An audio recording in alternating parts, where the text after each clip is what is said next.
Eu quero, antes de mais nada, agradecer ao convite honroso que o pastor Jeú me fez. Eu preciso dizer a vocês aí da igreja de Caraí que vocês são muito abençoados pelo pastor que tem, porque o pastor Jeú é uma pessoa especial, ele tem um poder incrível de cativar as pessoas com muita rapidez. Eu e minha esposa conhecemos o pastor há 2 anos, mais ou menos, e nesse período é impressionante o carinho que a gente já tem por ele, o amor que a gente tem por esse cidadão que está aí com vocês. E vocês curtam bem, porque eu tenho intenções aí de um dia roubar ele de vocês aí, viu? Eu quero ser sincero com vocês. Porque esse homem aqui pode ajudar muito.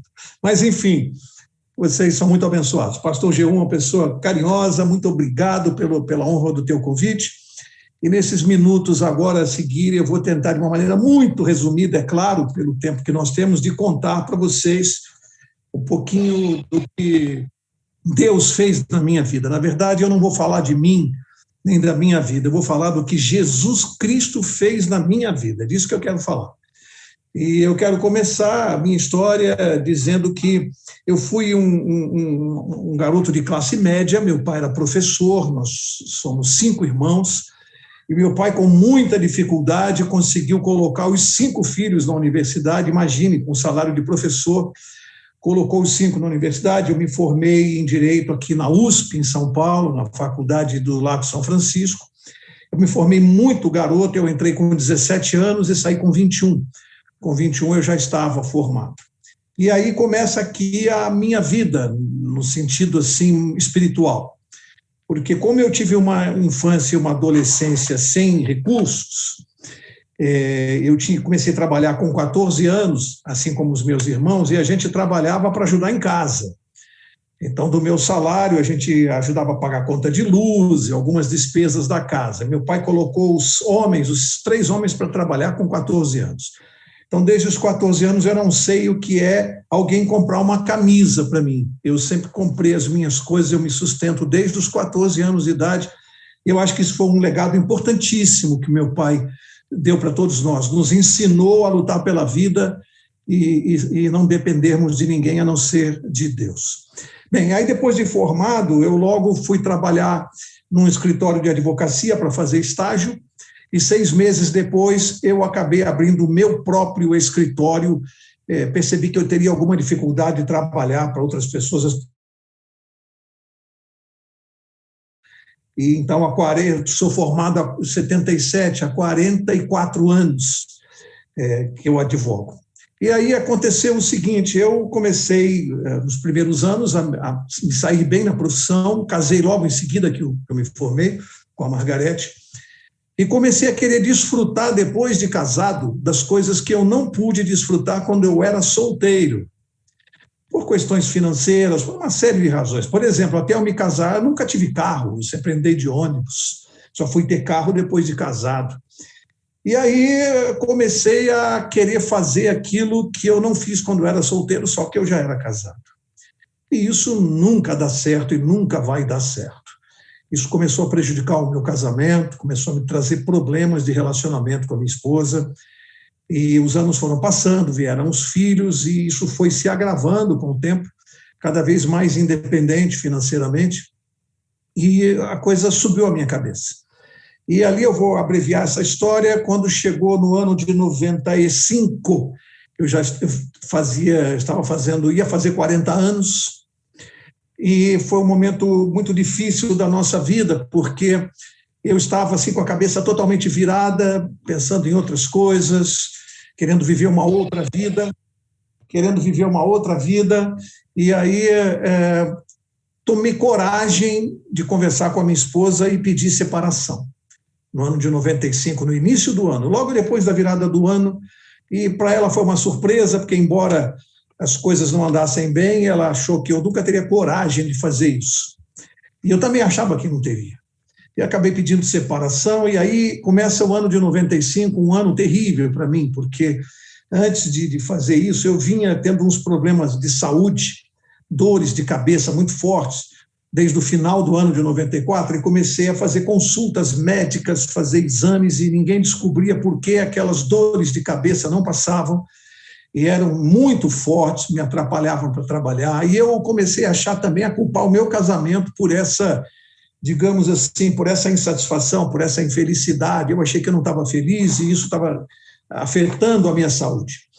E aí, quando chegou ali no mês de abril, eu já estava separado, e aí eu vou chegar numa data, foi marcante na minha vida. A minha vida se divide até essa data, o dia 27 de abril de 1995.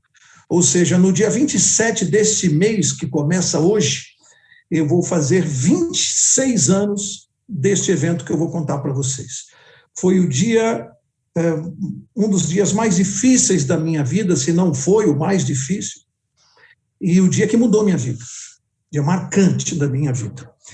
E o que eu vou dizer para vocês, eu quero dizer o seguinte: eu não sou uma pessoa mística, muito longe disso, me considero uma pessoa inteligente, estudada, difícil de ser convencido assim por qualquer coisa, porque eu sou muito investigador, sou muito questionador. Por isso eu tive dificuldade de religiões até os 40 anos, eu não tive religião nenhuma, nem a dos meus pais. E para mim isso tudo era uma questão estranha. A Bíblia para mim era um livro humano, e todas as vezes que algum religioso ou evangélico tentava falar, para mim eu tinha uma repulsa, gostava de me afastar das pessoas que vinham com essa conversa. Veja como são as coisas, eu não gostava de ouvir sobre isso me incomodava, e eu fiquei até os 40 anos longe de qualquer religião, de qualquer relacionamento. Deus, eu tinha um Deus na minha vida, mas um Deus que eu não sabia definir. É o Deus que a maioria das pessoas tem, alguém que parece distante, está lá no alto. A gente não sabe definir esse Deus com quem você não se relaciona. E esse era o Deus da minha vida, alguém muito distante, alguém imaginário, hipotético. Até que nesse dia 27 de abril eu estava no auge da minha depressão. Até aí já tinha sido detectada a depressão. Eu estava tomando medicamentos para uma depressão. Eu trabalhava muito poucas horas por dia, porque eu não tinha condições de trabalhar, eu ficava trancado num quarto escuro, eu não queria ver ninguém, eu não queria ver pessoas, e tudo aquilo que eu angariei na minha vida para desfrutar, cheguei nessa idade e nada mais tinha graça para mim, nada. As coisas que eu tinha não me interessavam mais, era uma tristeza profunda. É muito difícil definir o que é uma depressão.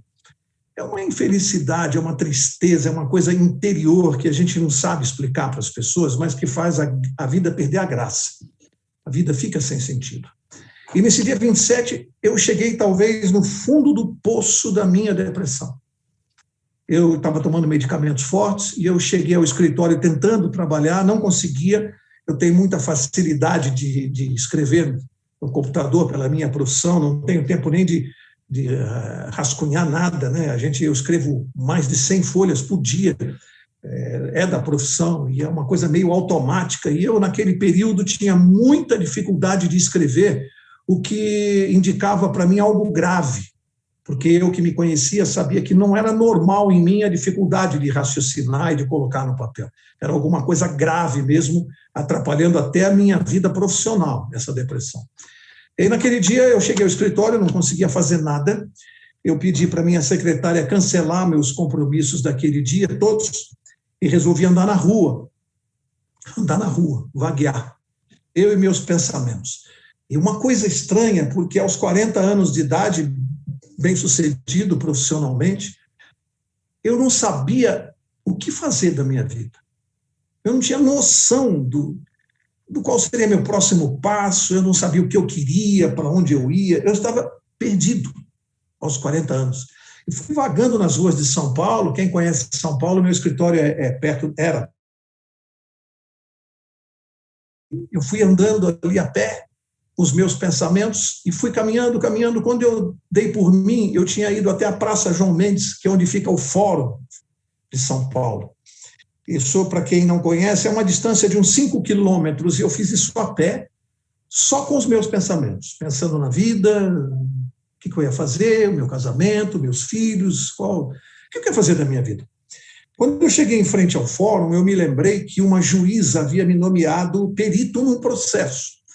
Eu pensei, já que eu estou aqui, é melhor já subir a assinar o termo de compromisso que a gente assina, que eu já resolvo isso. Aí eu subi ao fórum, fui lá para assinar o termo de compromisso com ela. Quando eu cheguei diante da sala da juíza, ela estava interrogando um criminoso, e eu fiz sinal que eu voltaria depois, mas ela me pediu para aguardar um pouquinho, realmente, em seguida, uns 5 minutos, ele saiu. Eu entrei na sala dela e eu estava muito estranho naquele dia, por isso que eu disse que foi o dia D da minha vida. Eu não estava normal, não era só a depressão, porque o meu comportamento com aquela juíza, a minha reação era algo inconcebível para mim hoje e para quem me conhece. Eu sou uma pessoa muito reservada, eu não sou pessoa que fale da minha vida pessoal, particular, eu não confidencio com amigos nem conhecidos, às vezes nem com parentes. Eu não sou de confidenciar questões pessoais minhas. Eu sou capaz de ficar 2 horas conversando com uma pessoa, falar de tudo, de futebol, de política, mas da minha vida eu não vou falar. Essa pessoa não vai arrancar nada de mim. Eu estava tão mal que quando eu me sentei diante da juíza, ela me perguntou, como vai, Mauro? E eu comecei a contar o que estava acontecendo comigo, coisa que eu jamais faria. Jamais. E depois de uns 3 minutos falando da depressão, da separação, eu olhei para ela e ela olhando para mim assim com uma cara como quem diz, bom, o que eu tenho a ver com a sua vida? Eu só perguntei como vai. E ela percebeu que eu estava falando da minha vida, o que não interessava para ela. Aí eu me dei conta do ridículo que eu estava fazendo. Eu não estava normal, eu estava desorientado. Não é esse meu comportamento, passando vergonha na frente de uma juíza. Prestem atenção, queridos, porque eu digo que esse foi o dia que mudou a minha vida. Eu vinha com tratamento, com remédios, tentando encontrar respostas para o sofrimento, para a depressão, para a angústia, e não conseguia, não achava, e de repente aquela juíza me disse uma frase que se ela falasse para mim uma semana antes, ou um ano antes, ou 10 anos antes, não faria o menor sentido. Não mexeria comigo, mas naquele dia, naquele momento, naquela hora, aquilo entrou dentro de mim e mexeu comigo de uma maneira que eu não sei explicar. Ela olhou para mim e disse assim, sabe de uma coisa, Mauro? Sentada aqui todos os dias, interrogando criminosos como esse que você viu sair daqui agora, você sabe o que esse cidadão que saiu daqui agora acabou de dizer para mim, Mauro? Ele está respondendo por estupro. E ele já está preso há muito tempo e nós estamos examinando a possibilidade dele ter a saída, a liberdade. E ele olhou para mim, eu fiz várias perguntas e ele respondeu, doutora, se eu sair, eles não falam estuprar, né? Eles pronunciam errado, eles falam estorpar. Ele disse, se eu sair, doutora, eu vou estorpar de novo, porque eu não sei fazer outra coisa, eu sou assim. Ela disse, Mauro, o que você faz com uma pessoa assim? Que passa anos na cadeia, não modifica, e diz na cara da juíza que vai decidir a vida dele, que ele é assim, e que ele não vai mudar. Aí ela disse, o que a gente faz? Aí ela me disse assim, sabe, eu estou perdendo a minha sensibilidade como juíza, como mulher, como ser humano, porque é isso o dia inteiro, mano. É o tempo todo, eu só vejo isso. E aí a gente vai ficando endurecida, embrutecida, e aí veio a frase. Ela olhou para mim e disse assim, sabe de uma coisa, nós estamos no meio de uma guerra. Alguns dizem que é entre Deus e o diabo. Olha essa mulher falando para mim. Outros dizem que é entre o bem e o mal. Aí ela disse assim, usou uma expressão jurídica, seja lá o nome que você dê às partes, a verdade é que é uma guerra.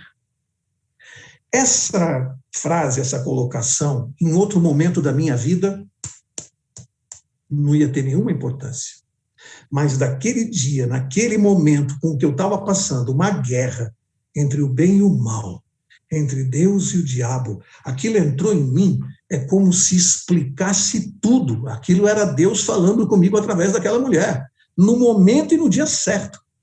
Então eu buscava respostas e aquela mulher me diz assim, uma guerra entre o bem e o mal. A guerra que ela estava relatando estava dentro de mim, estava na minha vida, aqui na minha cabeça. Era o bem lutando com o mal, e eu fazendo bobagem, querendo destruir meu casamento, fazendo um monte de besteiras na vida, o bem e o mal lutando dentro de mim e eu sofrendo. Então, quando ela falou aquilo, parece que explodiu alguma coisa dentro de mim e clareou minha mente, como se Deus tirasse assim a venda, né? E ela não parou aí. Ela continuou olhando para mim e falou assim, sabe, Mauro, eu acho que Deus não nos criou para sofrer, eu não acredito nisso. Eu acho que a gente sofre porque não faz a vontade de Deus. Amigos, você ouvir isso, naquele momento que você está vivendo, perdido, angustiado, desorientado, e Deus usa aquela mulher para dizer assim, sabe o que? Ela disse, Deus não nos cria para sofrer, a gente sofre porque não faz a vontade de Deus. Aquilo entrou em mim e era a resposta. Falava do meu sofrimento, da minha angústia, será que é porque eu estou afastado de Deus? Será que é isso mesmo que ela está falando? Será que é a ausência de Deus na minha vida? Mas onde está Deus? Mas quem é Deus? Você fica perdido, mas aquilo era a ponta do iceberg. É como se Deus jogasse na minha mente a solução e dissesse, ó, o caminho é esse, agora é com você. Bom, a conversa terminou, eu fiquei muito, muito abalado ali. Aquilo mexeu muito comigo, aquilo ficava ecoando na minha cabeça. Guerra entre Deus e o diabo, entre o bem e o mal. A gente sofre porque não faz a vontade de Deus. Eu desci do elevador do fórum, cheguei na calçada, São Paulo, Praça João Mendes. Ali passam milhares de pessoas por dia. E as pessoas cruzando na minha frente, eu no vazio, e aquela frase martelando na minha cabeça. Deus, não faço a vontade de Deus, guerra entre o bem e o mal. E a voz dela não saía aqui da minha mente. Parado ali na calçada, eu estava fora de casa já há algum tempo. Não sei por que razão me deu vontade de ir para casa conversar com a Margarete. Às 3 horas da tarde. Falei, vou para casa. Peguei um táxi, que eu tinha deixado o carro no meu escritório. Falou, vou lá para casa, vou conversar com ela. Tive que tocar a campainha, porque a gente estava separado, não tinha mais a chave. 3 da tarde, ela abriu surpresa, ficou me olhando, parada. Ela estava acostumada a me ver chegar às 3 da manhã, mas às 3 da tarde, não. E ela ficou parada me olhando, olhou assim na porta, ficou quieta e falou assim, o que você quer? Sabe aquela recepção assim, bem magoada, ferida? O que você quer? Eu falei, eu vim que eu quero conversar com você. Mas conversar o quê? Você já não falou tudo que você tinha que falar para mim? Você já falou, você não tem mais nada para falar. Eu tenho para falar, sim. Eu preciso falar com você. Mas o quê? Eu falei, eu não sei. Ah, você não sabe? Você veio até aqui, quer falar comigo e não sabe? Eu falei, eu não sei. Eu preciso sentar, eu preciso falar com alguém. Esse alguém é você. Eu preciso... Ela falou, Mauro, por que você não se abre e conta para mim o que está acontecendo na sua vida? Porque quando a gente conversava e eu quis me separar, ela fez a pergunta que qualquer mulher faria. Você tem outra pessoa, outra mulher? Eu não tinha. E era verdade, eu não tinha. Então ela dizia, mas qual o problema? Eu dizia, eu não sei qual o problema. Eu estou mal, eu estou angustiado, eu preciso me separar, eu quero viver minha vida, eu não estou bem no casamento e tal. E não tinha um motivo. Então, naquele dia, ela falou assim, por que você não se abre e me diz o que está acontecendo? E eu respondi para ela com a maior sinceridade, eu não sei o que está acontecendo comigo. Eu não estou bem, eu só estou te falando isso, eu não estou bem, eu estou mal, eu preciso de ajuda. Aí eu me lembro que nós estávamos, eu sentei, aí porque eu sentei, ela sentou, distante de mim, e eu disse assim para ela, você sabe, até agora, na nossa vida, foi tudo perfeito. Não faltou dinheiro, a gente fez o que queria, nosso casamento foi bem, começou a ficar ruim. Ela falou, não é bem de agora, já faz alguns anos, né? Eu falei, mas agora é que eu preciso realmente de você. É na crise que eu preciso de você. Eu não sei o que está acontecendo comigo, mas eu preciso de você para me ajudar. E ela disse, como é que eu vou ajudar uma pessoa que não diz o que tem? Eu falei, se eu dissesse, talvez não precisasse de você. Eu preciso de você. Aí o Paulinho chegou da escola, ele tinha 8 anos, deu um beijo, brincou comigo assim um pouquinho na sala, e aí foi para o quarto, a empregada levou ele lá para dar banho, então, tirar a roupa, e ela continuou sentada na sala. De repente, eu não tinha pensado nisso no caminho do fórum até minha casa. Entrei, sentei, não tinha pensado nisso. Ali de frente para ela, depois que eu vi meu filho, eu olhei para a Margarete e saiu. Eu falei assim, eu quero voltar para casa. Não tinha pensado, não tinha raciocinado, eu não tinha mastigado isso. Mas eu falei, eu quero voltar para casa. Aí ela disse assim, você quer voltar para casa? E eu quero. Falei, que legal, né? Você sai, agora você quer voltar, aí amanhã você vai sair de novo. Você está pensando que eu sou o quê? Você acha que é assim? Você sai, não diz o motivo, agora você quer voltar? Não, as coisas não são assim. A gente precisa conversar sério. Não são assim, eu preciso entender. E eu disse para ela, olha, eu não sei te dizer o que eu tenho, mas eu sei. E ela disse assim para mim, por quem você está dizendo que você quer voltar? Pelos nossos filhos ou por mim? Porque ela viu, eu vi o Paulinho e fiquei abalado. Você quer voltar pelos nossos filhos ou você quer voltar por mim? E eu respondi com a maior sinceridade, eu falei, nem uma coisa nem outra. Eu quero voltar por mim. Eu é que preciso de vocês, como eu nunca precisei em toda a minha vida. Eu preciso de você, preciso dos meus filhos, eu quero voltar por mim. Eu preciso. Aqui é minha casa. E aí aconteceu uma coisa interessante. Enquanto nós conversávamos, eu olhava a sala, estava fora de casa há alguns meses, eu olhava a sala, estava tudo exatamente no lugar, todas as minhas coisas, o meu som, o meu CDs, os quadros que nós compramos juntos, os móveis que nós compramos juntos, tudo. Ou seja, a casa estava exatamente como eu deixei. Sabe o que eu vi? Eu tinha saído de casa, mas eu não tinha saído da vida dela. Eu me vi ali naquele ambiente, eu estava presente em todas aquelas coisas. Eu vi, Deus me mostrou que ali era o meu lugar. Ali era o meu lugar. Quando eu saí, eu estava fora do meu lugar. Estava buscando alguma coisa que eu não sabia o que era, mas o meu lugar era ali, continuava sendo ali.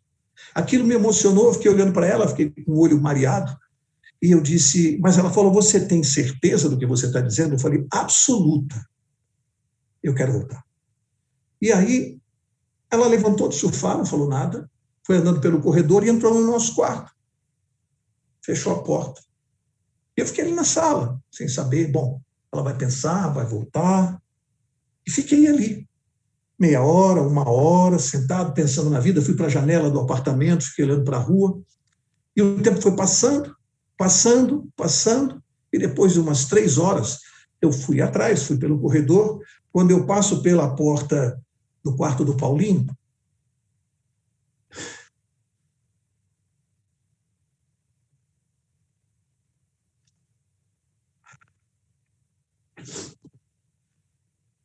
quando eu vi o meu filho ali, com 8 anos, a primeira missão que Deus tinha para me dar. Eu vi como é que é fácil você explicar uma depressão, um sofrimento, porque é impossível você querer ser feliz se afastando de alguém que você ama e que você não consegue viver sem. O mal que eu estava fazendo para aquela criança e eu queria ser feliz. É como se Deus dissesse, olha aí, presta atenção, olha o que você está fazendo. É impossível você ser feliz abandonando um filho que você ama, criança. É impossível, não tente, você não vai conseguir. É mais forte do que nós. Deus coloca dentro da gente uma coisa, um sentimento, para quem ainda tem, né? Eu vi ali, aquilo me causou um impacto, porque foi uma burdoada que eu tomei, porque Deus me pôs de frente com as respostas para as minhas perguntas, o que eu estava sofrendo. Aí eu fui, abri assim a porta do quarto, estava entreaberta, ela estava deitada, virada para a janela, e aí foi outra lambada. Eu acho que fazia uns bons anos, uns 5, 6 anos, que eu não olhava para minha mulher direito, não prestava atenção na minha mulher. E aí, agora eu vou falar para os homens, nós homens. Às vezes nós ficamos procurando uma fantasia imaginária, uma mulher que a gente imagina na cabeça da gente.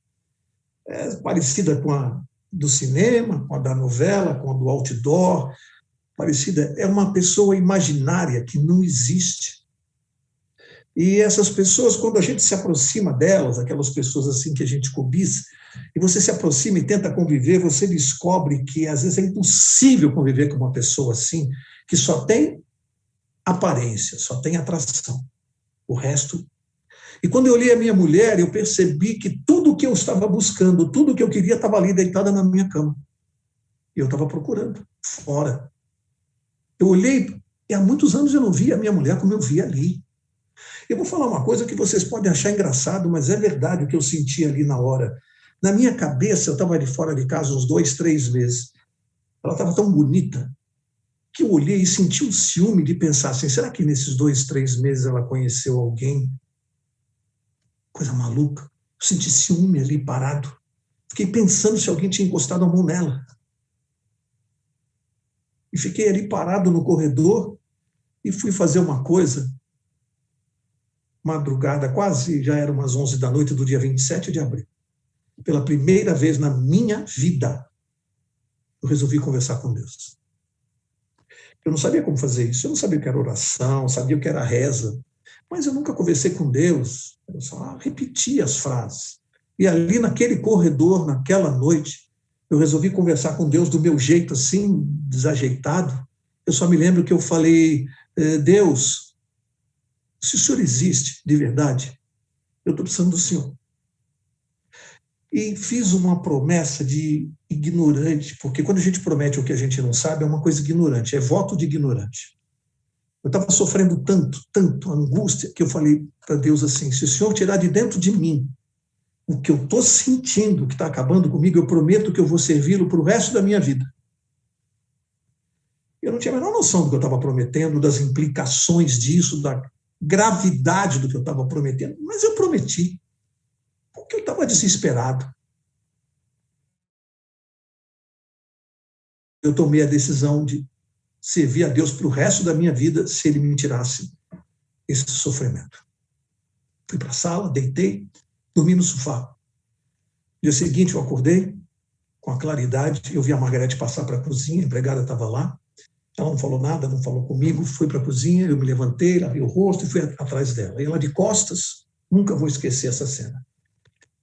Eu falei, e aí, Mar, o que você decidiu? Ela não olhava para mim, não se virava, continuava de costas. A empregada no fogão, a Maria, também nem olhava para mim, quieta, assim, parada, e a Margarete de costas. E eu continuei olhando, sentei na cadeira e falei, e aí, o que você resolveu? Eu preciso saber o que você vai resolver da minha vida. Você imagina a situação de você querer que a sua mulher resolva o que você vai fazer da vida. E ela, devagarinho, virou, olhou para mim, o rosto dela trazia assim, eu nunca vou esquecer, não era raiva, mas era uma coisa assim, uma mágoa, era aquele olhar assim de quem está dizendo, você é o culpado de tudo, olha o que você fez. Sabe quando a mulher olha para a gente com aquela cara, que se ela pudesse, ela te esganava? Ela olhou para mim com aquele olhar, sabe? Aquele que... E aí ela disse a coisa mais bonita que eu ouvi da minha mulher nesses 41 anos de casado. Nem quando a gente namorava. Nem quando a gente dizia eu te amo 10 vezes por dia. Nem quando a gente ficava que nem bobo no telefone, não, desliga você. Ah, não, desliga você. Não, primeiro você. Ah, não, você. Então, vamos desligar junto? Eu também fiz isso, quem não fez? Nem quando eu dizia que era o ar que eu respirava, nem com as coisas mais românticas que a gente disse e fez, nada marcou mais a minha vida do que a minha mulher disse naquela manhã. Ela olhou para mim com o olho amargurado e falou assim, entre os dentes, sabe, Mauro, a sua sorte é que o amor que eu sinto por você é maior do que o ódio pelos seus defeitos. Essa é forte. O amor que eu sinto por você é maior do que o ódio pelos seus defeitos. Isso hoje me faz lembrar uma pessoa que nos ama mais do que o ódio pelos nossos defeitos. Só tem uma pessoa assim. Chama-se Jesus Cristo. A gente se abraçou naquela cozinha, choramos muito, muito. Naquele abraço dela, sabe quando você sente que amor não é sentimento. Sentimento passa. A gente fala, te amo, te amo. Amor não é isso. Amor é uma decisão, uma escolha que a gente faz na vida que é para a vida toda. Quem ama, ama independente do que o outro faça. Quem ama, ama independente do que recebe em troca. Quem ama, ama. É simples assim. Quem ama, nada do que o outro faça destrói o amor de quem ama. E eu entendi que o amor da minha mulher por mim e o meu por ela, que eu aprendi naquele dia eu descobri o amor. Naquele dia eu descobri o que é amar a minha mulher. Porque a gente se ama de um jeito hoje que a gente está envelhecendo juntos, mas nada melhor na vida do que a certeza de que aconteça o que acontecer, nós vamos juntos para o céu. O que acontecer. Porque o nosso amor nada destrói, nada derruba. É uma coisa assim, naquele dia 27 de abril, nós tomamos uma decisão juntos, vejam, nenhum de nós tinha religião, a gente não frequentava a igreja, 5 minutos, tá, pastor? Só 5 minutinhos. Maurão, eu estou aprendendo que a igreja online é uma bênção, entendeu? Porque a igreja online, quem não puder assistir o culto, ele vai embora e não dá nem para causar transtorno na igreja, entendeu? Então, eu preciso que você fale tudo que Deus colocou no seu coração. Ontem, nós ficamos aqui até quase 2 horas da tarde, viu? Se você tiver tempo, eu fico com você, nós estamos juntos. E vai ter mais gente aí. Por favor, você tem que prosseguir e contar essa história e tudo aquilo que Deus colocou no seu coração. Eu preciso ouvir a história do general lá que Deus mandou para a sua casa. Vamos falar dele já para encerrar, porque eu também não quero cansar. Se você tiver tempo... Mas logo... Não, se você tiver tempo, fique à vontade, nós vamos deixar gravado, entendeu? E muita gente que não, de repente, tem que sair antes e tal, vai poder ver depois. Mas o recado tem que ser completo, viu? Em nome de Jesus, tá? Prometo não cansá-los. Naquele dia, não. E foi algo muito sério para mim, porque por mais que eu não tivesse nenhuma religião, uma coisa eu tinha, uma sensação, um sentido de que não se pode brincar com Deus. Isso eu tinha. Com Deus não se brinca. E eu tomei essa decisão, foi muito sério, a gente foi para o quarto, nós conversamos muito naquela manhã, acertamos os nossos ponteiros para valer, e não preciso dizer para vocês o que aconteceu aquela manhã, dentro do nosso quarto. Mas a gente acertou os ponteiros todos e foi uma coisa maravilhosa, só isso que eu posso dizer para vocês. E aí eu fui para o escritório e comecei a fazer uma coisa estranha para mim, sabe? Deixa eu acertar aqui, aqui. Começou uma coisa estranha. Eu trabalhava, continuava tomando medicamentos, a coisa, mas é estranho. Aquilo começou lentamente aí me deixando em paz, sabe? Lentamente a depressão foi sendo curada e eu fui ficando bem. Mas sabe o que eu fazia? Eu chegava para trabalhar 9 horas, quando dava assim meio-dia, 1 hora, eu saía para almoçar, e à tarde eu saía ali pelo bairro, eu não olhava letreiro, eu entrava numa igreja, não olhava a placa, eu estava procurando Deus. Hoje, quando eu faço evangelismo, me ajudou muito, porque hoje eu sei o que sente uma pessoa que está procurando Deus, sinceramente, e não sabe onde Ele está. Eu passei por isso. Eu sei o que é você entrar num lugar com sinceridade e eu vi pessoas falando e você não sabe se aquela pessoa é de Deus, não é de Deus. Eu entrava em igrejas evangélicas e via lá o pastor pregando, as pessoas ali, eu sentava no fundo para ninguém me ver, escondidinho, e às vezes passava meia hora, 1 hora, e aquilo entrava e eu falava, não me dizia nada. Às vezes entrava numa igreja, lá na frente o pastor, quem tem R$50 para Jesus?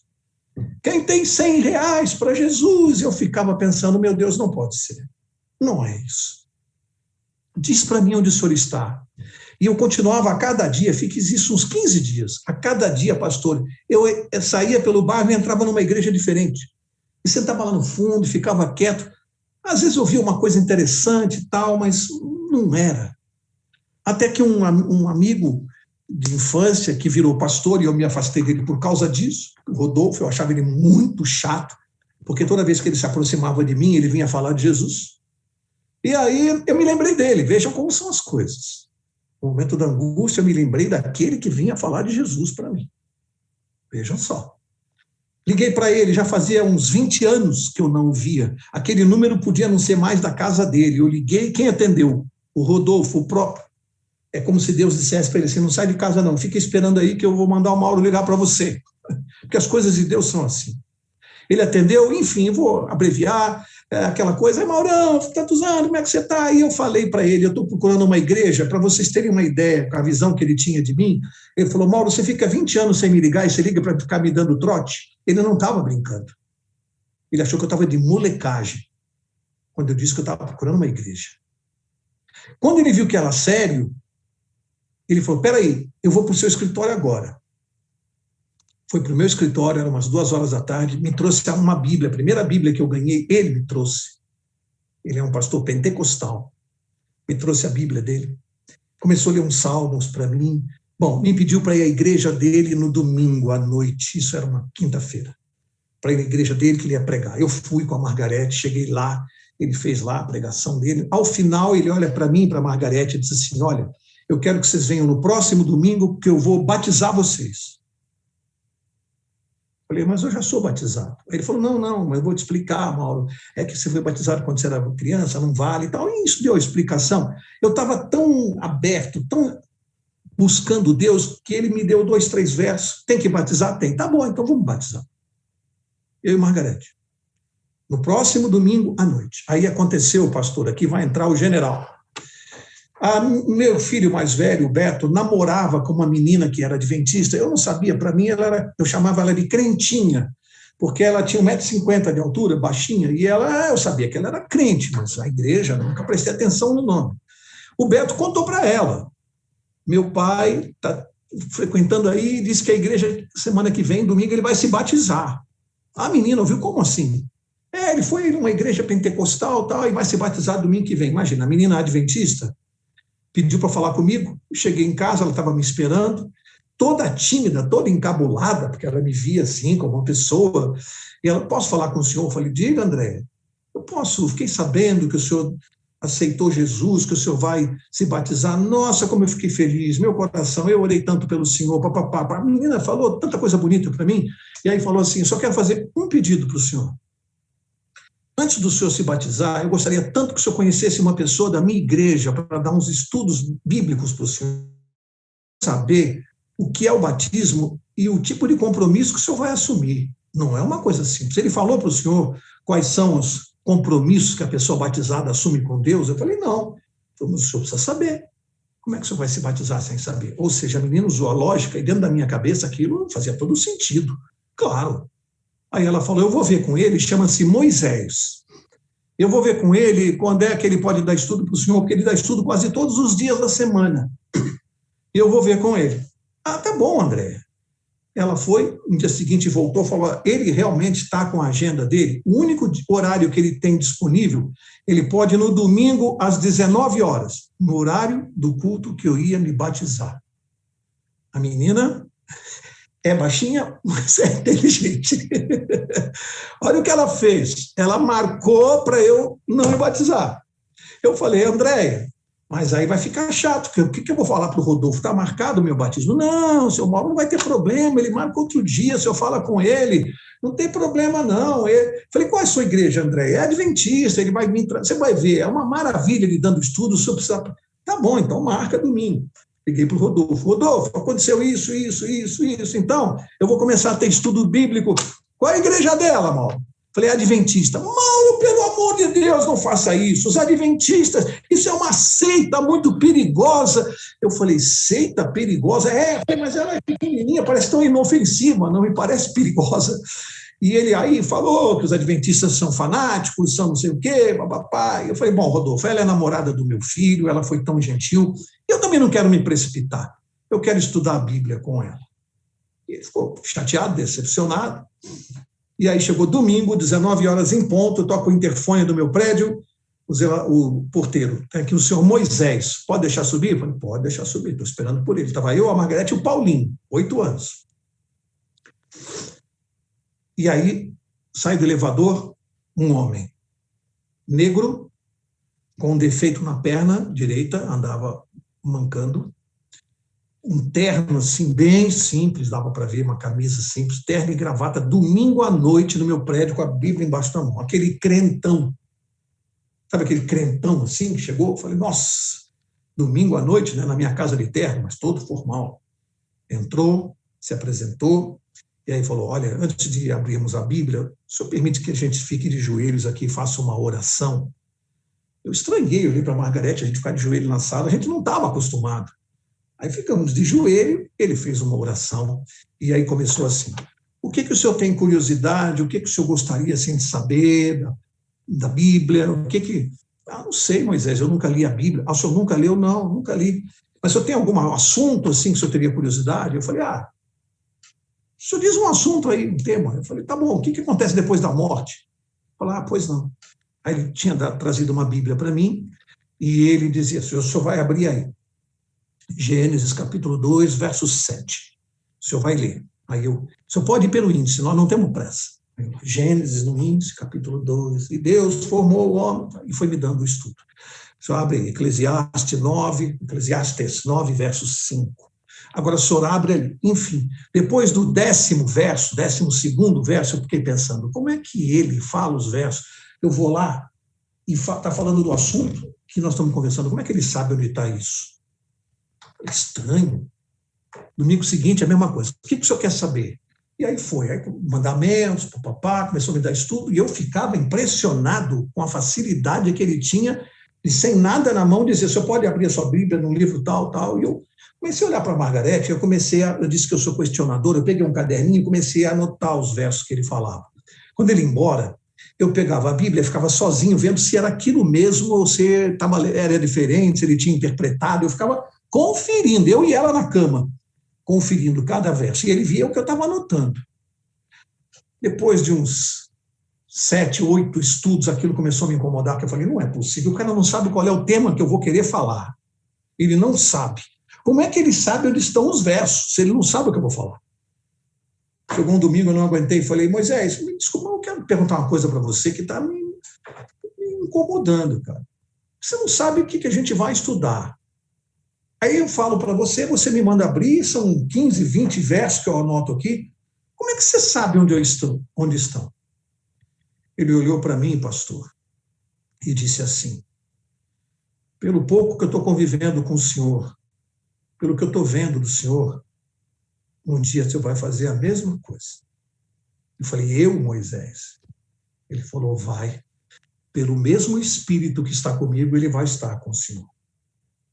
E vai dizer no seu ouvido os versos, que o senhor já sabe, ele só vai fazer lembrar. Eu ouvi aquilo e falei, não, isso aí eu nunca vou fazer. Foi me dando estudos, aí chegou um dia ele disse assim, olha, se um domingo o senhor não puder, está aqui o telefone da minha casa, o senhor me avisa, mas se o senhor não puder, porque eu todo domingo posso, está reservado, mas se o senhor tiver algum imprevisto, está aqui meu telefone. Chegou um domingo, caiu um pé d'água em São Paulo, um toró que alagou tudo, era umas 3 da tarde, eu falei, o Moisés não vai conseguir chegar aqui no bairro 7 da noite, está tudo alagado, é melhor ligar para ele não vir, estava muito alagado o bairro. Liguei, atendeu uma senhora. Falei, de onde? O senhor Moisés, por favor? Ela disse assim, ele já foi para São Paulo. Falei, como assim? De onde é aí? Ela falou, São Roque fica a 50 minutos de São Paulo. Falei, São Roque? Falei, pô, ele vem todo domingo de São Roque para me dar estudo bíblico. Ela falou, ele já foi para São Paulo, eram 3 da tarde. Falei, eu estou ligando porque aqui alagou muito. Mas ele saiu depois do almoço, porque ele sabia que ia chover, ele falou, deixa eu ir antes da chuva. Ele já foi para São Paulo. Falei, meu Deus. Aí, horas da noite, não tocava o interfone 5 para 7, nem 7 e 5. Tocava às 7 horas. Eu liguei para o porteiro, quando ele foi embora, depois daquele toró. Falei, escuta, esse senhor que vem na minha casa todo domingo, o porteiro falou assim, o da Bíblia? Falei, é. Falei, não é possível, porque chovendo ou não, 7 horas em ponto ele chega. Ele falou, não, ele não chega às 7 horas. Ele chega às 5 da tarde, ele está dando estudo bíblico para mim, na portaria. Me deu um livro que eu estou lendo aqui. Falei, que livro é? Falei, deixa eu ler aqui, é O Caminho a Cristo. Esse é o Moisés. Chegava às 5. Por isso que 7 horas em ponto tocava o interfone. Aí, isso foi abril, quando chegou no mês de agosto, ele disse que nós estávamos prontos para nos batizarmos. Então, no dia 26 de agosto de 1995, eu e Margarete e o Paulinho nos batizamos na Igreja Adventista do Belém, em São Paulo.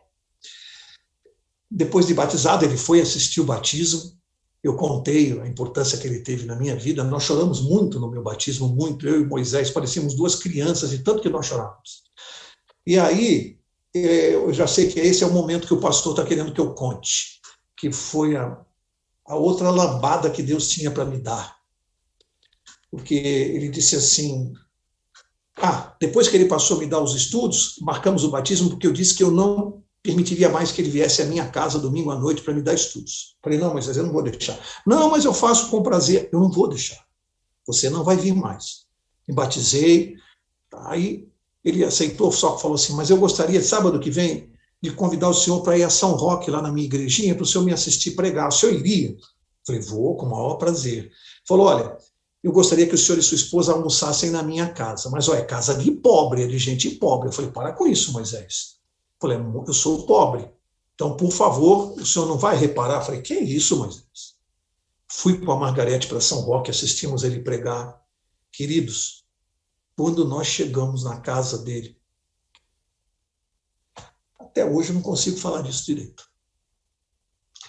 Foi uma das residências mais simples que eu entrei em toda a minha vida. A rua era de terra, a casa era muito simples. E para vocês terem uma ideia, tinha um sofá na sala e uma mesa. Ele arrastou a mesa até o sofá para ele e a esposa sentarem, porque só tinha 2 cadeiras para mim e para a Margarete. Então nós sentamos na cadeira e ele no sofá com a esposa. O dinheiro da gasolina que ele botava no carro dele para ir de São Roque a São Paulo durante 6 meses.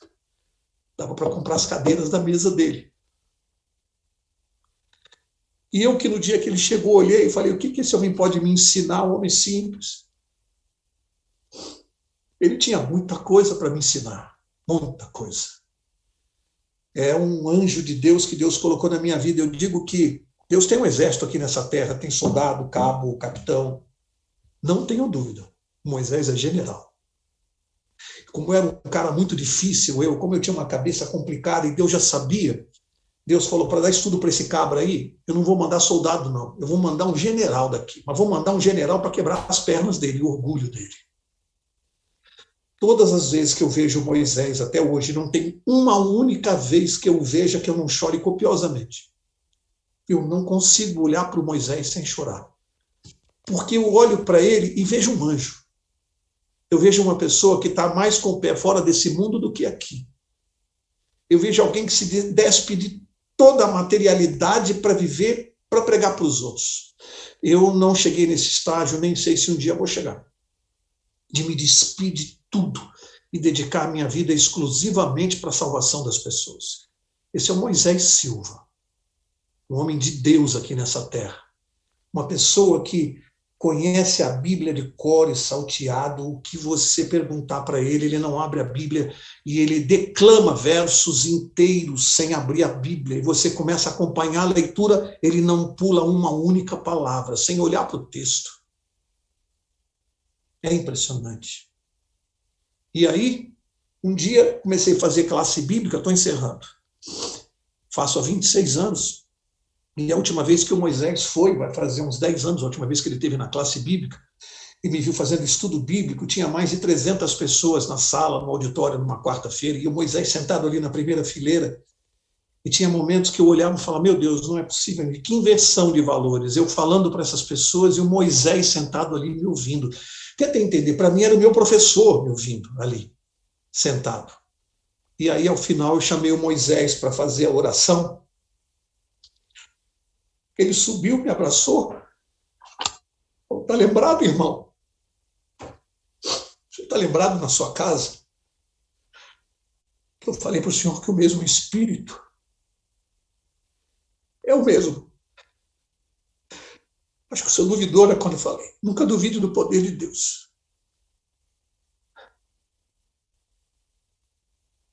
Quero agradecer a vocês por essa oportunidade de ter falado para vocês, contado o que Jesus fez na minha vida. As 2 coisas que eu mais gosto do caráter de Jesus é a misericórdia dele, que é infinita, e o perdão, que não fossem essas duas coisas, eu estava perdido. Misericórdia e perdão. E eu gostaria, tento a cada dia ficar mais parecido com Jesus.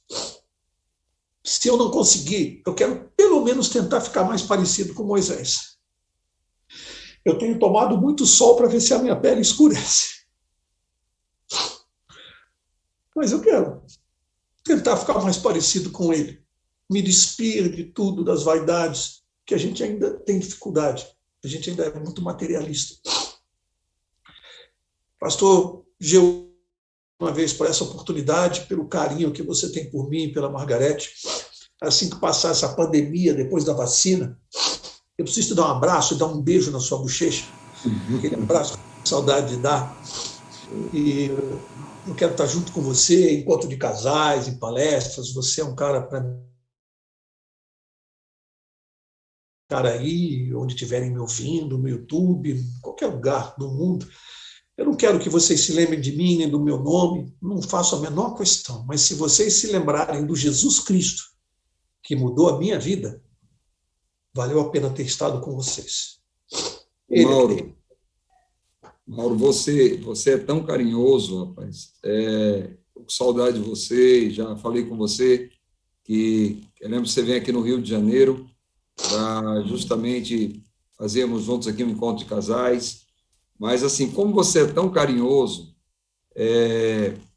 você tem mais 10 minutos de misericórdia. Eu preciso que você conte aqui rapidamente para nós, não saia daqui sem contar, sobre a conversão do seu pai. Conta aí rapidinho para a gente. Conto.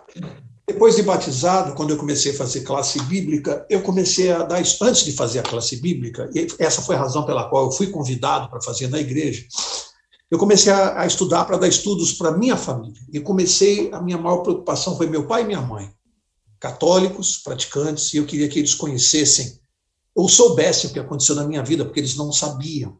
Meu pai morava numa chácara no interior, e tudo isso aconteceu, e eu não contei para ele, eu sabia que ele ia ficar chateado, e eu comecei a visitá-lo, e aí quando eu contei para ele que eu havia me batizado numa igreja evangélica, protestante, meu pai olhou para mim e disse assim: meu filho, você acaba de me dar uma das maiores decepções que você podia ter me dado na vida. Foi isso que eu ouvi do meu pai. Ficou triste, chateado, porque eu me batizei numa igreja protestante e ele era católico. Todas as vezes que eu fui lá para tentar conversar com ele, ele interrompia, e teve uma vez que ele foi brusco comigo, que ele disse assim: olha, se você vem aqui para me ver ou ver sua mãe, você é bem-vindo. Mas se você vem aqui para contestar a minha religião, eu vou pedir para você não vir. Você imagina você ouvir isso do seu próprio pai. E aí eu continuei estudando, pedindo oração na igreja para o meu pai, botavam o nome dele lá, Mário Braga, na caixinha, e eu dizendo: gente, eu não posso nem mais me aproximar, porque se eu for lá, ele não deixa eu falar vou lá para almoçar e ir embora, ele não deixa eu falar. E eu voltava dirigindo, e eu chorava metade da viagem na Bandeirantes, eu vinha dirigindo e chorando. E a Margarete me acalmando, dizendo: calma, um dia vai acontecer, deixa na mão de Deus. E eu vinha dirigindo ali, a lágrima escorria, porque eu sabia que o que eu tinha para contar para o meu pai, oferecer para ele, era muito importante para a salvação dele, mas ele não queria ouvir. E eu me sentia mal, saber que ele fechava a porta. Até que um dia o Espírito Santo me deu uma inspiração. Meu pai, ele era professor, ele tem 5 diplomas universitários. Um dos diplomas é português, ele também é professor de português. E eu cresci estudando nos livros do meu pai, livros que não eram publicados. Ele tinha os livros, ia de editora em editora, mas faltava verba e tal, então ele tinha tudo encadernado, tinha umas regras gramaticais. Eu estudei português até a universidade nos livros do meu pai. E ele, quando a gente falava, estava na mesa, e eu falava: pai, hoje eu tive o privilégio. Ele, na hora, eu dizia: não é privilégio, filho, é privilégio. Ele corrigia na hora. Em casa não se admitia erro de português. Ele corrigia. O que eu fiz? Depois de formado, as petições mais importantes que iam para tribunal, 100 folhas, 150 folhas, eu pedia para o meu pai fazer a revisão do texto. E ele gostava de fazer isso, ele se sentia importante para mim, porque ele já estava idoso, com aquele óculos dele, ele ficava lá, sentia maior valorizado dele pegar o texto, ficar ali olhando, rabiscava quando ele achava que eu devia mudar. Ele passou a ser meu revisor. E aí o Espírito Santo me deu uma ideia. Eu tinha comprado na casa publicadora a coleção completa da Ellen White. Completa, tem até hoje aqui na minha sala. E eu estava lendo os livros da Ellen White, eu estava nessa época lendo O Desejado. E aí eu fiz o seguinte, e aliás é uma coisa que eu perdi, deu um vírus no meu computador há anos atrás, e eu perdi esse texto, que me deu trabalho, esse texto é abençoado. Eu peguei trechos de coisas que a Ellen White falava e que eu chorava quando eu lia. Coisas que ela falava de Jesus ali, alguns textos eu chorava e eu fazia no marca-texto, no livro dela, e ia separando. Aí eu fui pegando aqueles recortes, pus no computador e montei um texto de recortes dos trechos da Ellen White falando sobre Jesus Cristo. Mas ficou uma coisa assim, muito bonita, forte, ficou um negócio assim, sabe, bem cristocêntrico sobre a pessoa de Jesus. Não tinha doutrina, cristocêntrico. Fiz aquilo, viajei com a Margarete, oramos a semana inteira, pedi para a igreja toda orar que eu ia levar aquele texto para o meu pai. Sentamos para almoçar e eu nem ouvia o que elas falavam, estava ali o papel, esperando a hora. Terminado o almoço, eu peguei, era um calhamaço. Falei, pai, eu tenho um texto aí para você fazer uma revisão. Ele falou, tá, deixa aí, logo depois do almoço eu faço. E aí terminou o almoço, ele pegou aquilo, pegou o óculos dele e foi para o quarto dele. Eu sentei na sala com a Margarete, a minha mãe, e as duas conversando, não paravam de conversar, e eu nervoso ali, olhando para a porta para ver que horas ia abrir a porta do quarto.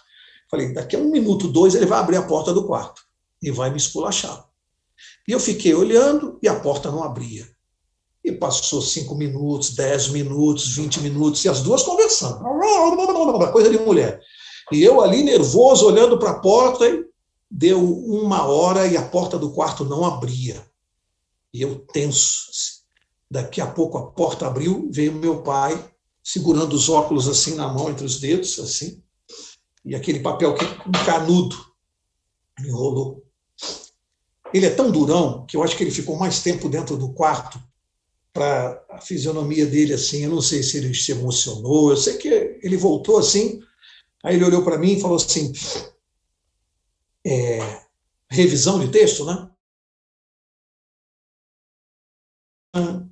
Aí eu falei, e aí, pai?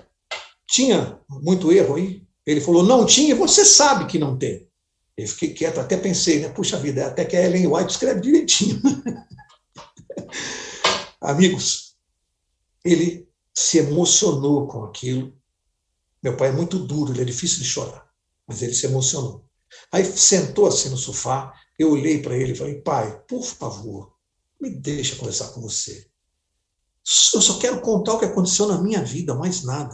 Vamos esquecer religião. Eu preciso contar, você não sabe o que aconteceu comigo. E aí eu contei para eles o que eu contei para vocês aqui. Ele sentado, e ele olhava para minha mãe como que ele disse, você sabia disso? Você sabia disso? E a minha mãe falava assim, alguma coisa, porque a minha mãe sabia, mas não falava para ele. Alguma coisa ela sabia, não tudo. Crise do casamento eu não deixei ela saber. E cada coisa que eu falava, ele olhava para ela como que ele disse, você sabia disso? E eu fui contando, me emocionei, chorei, e aí ficamos sentados no sofá, depois de 1 hora que eu contei tudo isso. Ele falou, eu não sabia de nada disso. Eu falei, pai, a vida, né? A vida é assim, a idade, as coisas vão acontecendo, eu quis poupar vocês, tal.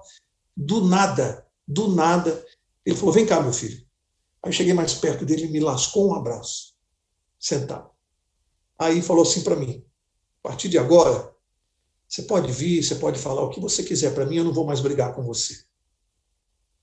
Eu ia, a gente conversava, de repente, eu me lembro que uma vez, olha que coisa interessante, eu falei, pai, eu fui para uma reunião essa semana, fui convidado para palestrar para alguns advogados, cheguei numa mesa de reunião, e era mesmo, tinha umas 20 cadeiras, assim, só advogados, e eu ia falar de marcas e patentes, que é a minha área. Eu cheguei e sentei no meio da mesa, cheguei antes do horário, sentei nas cadeiras do meio, assim, os advogados foram chegando, aí chegou o anfitrião, e falou, doutor Mauro, não, seu lugar não é aqui, o seu lugar é aqui na ponta da mesa, o senhor é o palestrante. E aí eu falei assim, ele falou, seu lugar é aqui. Aí eu falei para ele, não, tudo bem, eu sentei aqui, porque imagina se eu sento aí e você pede para eu levantar. Eu prefiro sentar aqui e você me convidar para ir aí. Aí eu falei, meu pai falou, interessante isso aí, viu? Eu falei, sabe que está na Bíblia isso, pai? Está na Bíblia. Quer ver, ó? Vou mostrar que Jesus Cristo é que disse isso. Assim, cada coisa que eu falava, eu provocava para dizer assim, está na Bíblia. Ele falou, não, isso não está, tá, pai, quer ver, está aqui. Começamos devagarinho, origem do mal, queda do homem, plano da redenção, 27 de agosto de 1996. Eu vi meu pai e minha mãe dentro do tanque batismal da Igreja Adventista, pelo poder de Deus.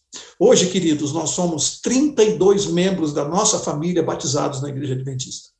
Hoje é uma família adventista, família Braga. Pastor, cala a minha